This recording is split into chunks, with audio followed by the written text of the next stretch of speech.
पलट हो सकता है? कुछ सवाल अब उठ रहे हैं, इन दिनों उठ रहे हैं। बांग्लादेश में सेना प्रमुख ने देश की स्वतंत्रता और संप्रभुता के लिए खतरे की चेतावनी दी है।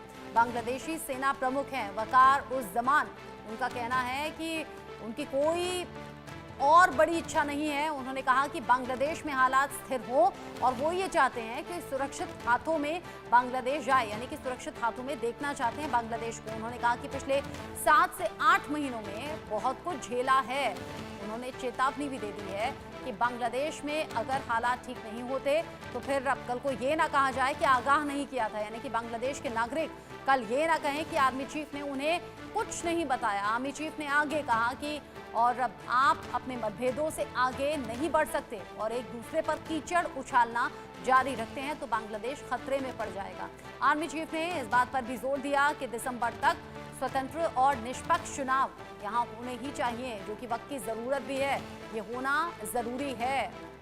जो हालात अभी बने हुए हैं बांग्लादेश में, उसको लेकर सेना प्रमुख ने सीधे तौर पर ये मोहम्मद यूनुस को भी चेतावनी दे दी और साथ ही साथ आम लोगों को भी ये बता दिया कि कल को ये ना कहें कि जानकारी में कुछ था नहीं। आदित्य, बांग्लादेश में हालात लगातार बिगड़े हैं। मोहम्मद यूनुस से लगातार सवाल होते रहे हैं। सेना के भी अलग अलग धड़े बंटने की खबर सामने आई थी, लेकिन अगर सेना प्रमुख ये कह रहे हैं कि मेरी और कोई बड़ी इच्छा नहीं, बांग्लादेश को सुरक्षित हाथों में देखना चाहता हूँ, निष्पक्ष चुनाव हो, तो इसका मतलब, इसके मायने क्या हैं? क्या सेना फिर से कुछ बड़ा एक्शन लेने वाली है बांग्लादेश में? देखिए, जब तख्ता पलट की बात है, वो इस समय डरे हुए हैं कि कहीं बांग्लादेश में तख्ता पलट ना हो जाए।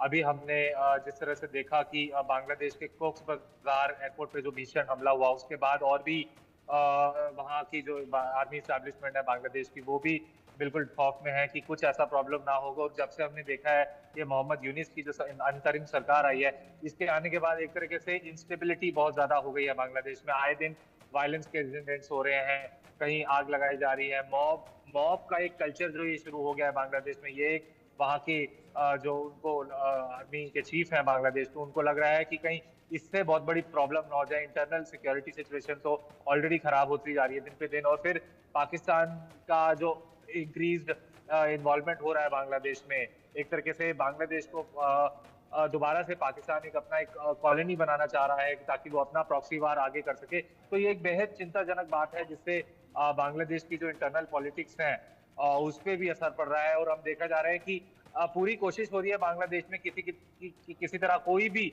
जो पॉलिटिकल नेता है आवामी लीग का वो ना रहे, और जो कि कुछ ऐसी एज पर सब कुछ रिपोर्ट्स ने भी कहा है जो आगामी चुनाव है बांग्लादेश में, उसमें भी जो ये खलीदा जिया जो जिनकी पार्टी है बांग्लादेश नेशनल पार्टी, वो इलेक्शंस में बहुत हद तक वो जीत सकती हैं। और वो उनका जो रुख है पहले से ही हमेशा एंटी इंडिया रहा है। तो ये देखने वाली बात होगी कि किस तरीके से बांग्लादेश में जो पॉलिटिकल ट्रांजिशन हुआ है और ये जो इंटरनल इंस्टेबिलिटी आ रही है बांग्लादेश में दिन पे दिन, वो कितनी और गहरी होती है। जी रस्ता, अब जिस तरह के इक्वेशंस यहाँ पर बन रहे हैं, ये बताइए, ये जो सेना प्रमुख ने कहा है, ये चेतावनी क्या मोहम्मद यूनुस के लिए समझी जाए?